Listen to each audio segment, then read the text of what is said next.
Indrajit, Khaleda Zia has passed away at the age of 80. We're learning that she was undergoing treatment from quite some time. In fact, we're also learning that her son, Tarique Rahman, in fact, returned not just for the upcoming elections, but actually to see his ailing mother.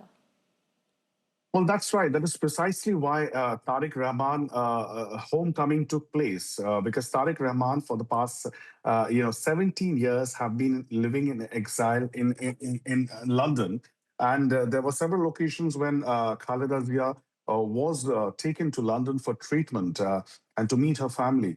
Tariq Rahman couldn't return to Dhaka all this while when Sheikh Hasina was in power. Remember, the BNP was in a crisis. Even though they were the principal opposition party, the opposition space had shrunk. There were always this allegation against the Awami League that it was an autocratic regime and they had cracked down on the opposition BNP and its leadership. So in that sense, Khaleda Zia remains a towering figure. As I said, three-time prime minister, she and the leader of the biggest opposition political party in the last 15 years. She has been able to galvanize and hold the party together in its darkest of hours. And this is the time when most people believe, and there is a sense in Bangladesh that the BNP is literally waiting in the wings to take charge of power in the upcoming elections on February 12th, given that it is the biggest political party in Bangladesh right now, in the absence of the Awami League, with Sheikh Hasina in exile in India. So Tariq Rahman's return is politically very, very symbolic. Last week, he returned to Bangladesh after 17 long years, only after in the cases, the charges were dropped against him by the Mohammed Yunus-led interim administration. And they assured him foolproof security. In fact, there was a video, and hopefully we'll be able to play it out for our audiences, where Tariq Rahman, as soon as he landed at the Hazrat Shah Jalal Airport in Dhaka, he dialed Mohammed Yunus, spoke to him over phone, and thanked him for all the arrangements and the security that was provided to him. Then we've seen those visuals of lakhs of BNP supporters converging on the streets of Dhaka to welcome Tariq Rahman after 17 long years, because there is a political vacuum that does exist. The interim administration has a very limited mandate. And in that backdrop, we can also discuss the relationship with India, because India has been observing Absolutely. what's happening in Bangladesh very, very closely. For a Absolutely, Indrajit, stable do stay with us. Talking about ties with India, we're showing our viewers the visuals of Khaleda Zia with top Indian leaders, be it former Deputy Prime Minister L.K. Advani or be it former Prime Minister Manmohan Singh. And in fact, she also met with Prime Minister Narendra Modi. We're showing you the visuals when Khaleda Zia met L.K. Advani, Sushma Swaraj in these visuals with Khaleda Zia. In fact, Khaleda Zia also met former Prime Minister Manmohan Singh. And in fact, the current Prime Minister, Narendra Modi, also Khaleda Zia met with him as well. Indrajit continues to stay with us. Indrajit, throw some light on the friendly and frosty ties that Khaleda Zia has had with India. Well, look, Khaleda Zia's personal equation with India is something that we can come later on. But we must understand that Bangladesh has been a long-standing friend and ally of India in the South Asia region. In fact, all the countries that we have, Bangladesh has had the most cordial, warmest of relations with India, and in most of this tenure, ever since the existence of Bangladesh, the creation of Bangladesh in 1971, it was the Awami League. Historically, it was Bangabandhu Sheikh Mujibur Rahman who led the resistance against the Pakistani regime. He came back, he led this regime, and it was supported by India during Indira Gandhi's tenure, and India decided to enter, and the Indian military decided to take part in the resistance and help the creation of Bangladesh.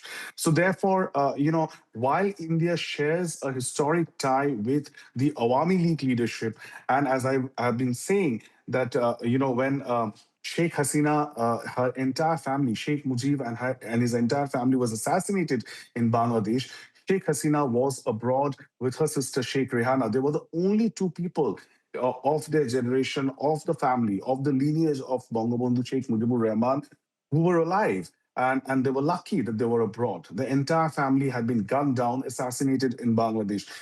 During that time, the role that India played, Indira Gandhi, and of course Pranab Mukherjee, our former, finance minister, he played a very, very crucial role in providing shelter personally to Sheikh Hasina then. And that's how Sheikh Hasina then went back to Bangladesh, got into politics and resurrected the Awami League. So since then, Bangladesh politics has always been bipolar, with the Awami League led by Sheikh Hasina and with the Bangladesh Nationalist Party led by Khaleda Zia. Now, you would remember, interestingly, Bangladesh politics has always had these interesting turns. There were assassinations, there were killings. Even, Khaleda Zia's husband, Ziaur Rahman, the former prime minister, he was also assassinated. And Khaleda Zia took reins of the party, of the BNP, and resurrected the party. And since then, she has been kind of a matriarch of the party. She is the chairperson of the party and has kept the party together even in its darkest hours. During all this while, during Sheikh Hasina's rule and the Awami League regime in Bangladesh in recent years. And she has been unwell. She has been ailing for a long period of time.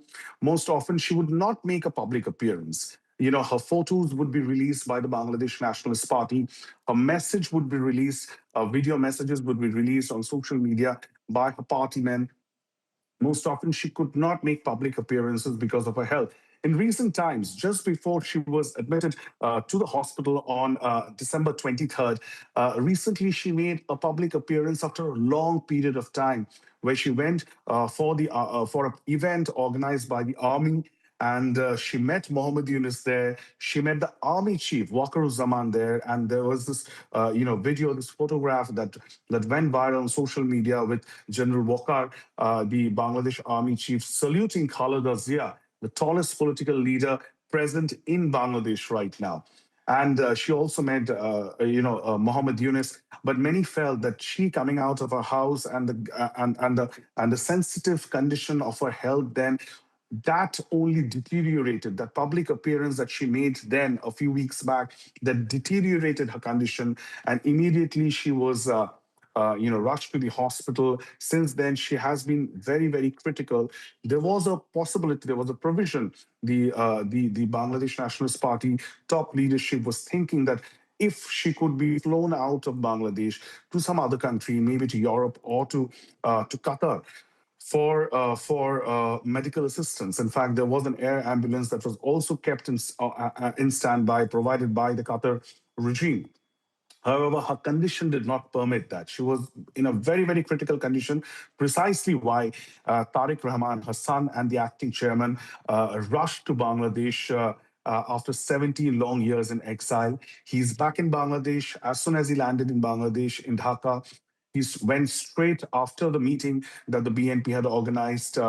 He went straight to the Evercare hospital, and he, for the first time, saw his mother after a long, long period. And since then, he has made a couple of, visited the hospital a couple of times.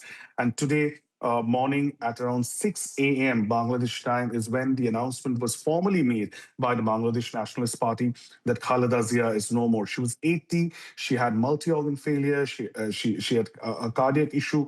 So, this was something that was on the anvil, on the cards. It was just a matter of time when this will be announced. There was an anticipation in Bangladesh politics, even when nominations are being filed by most political parties and even the BNP.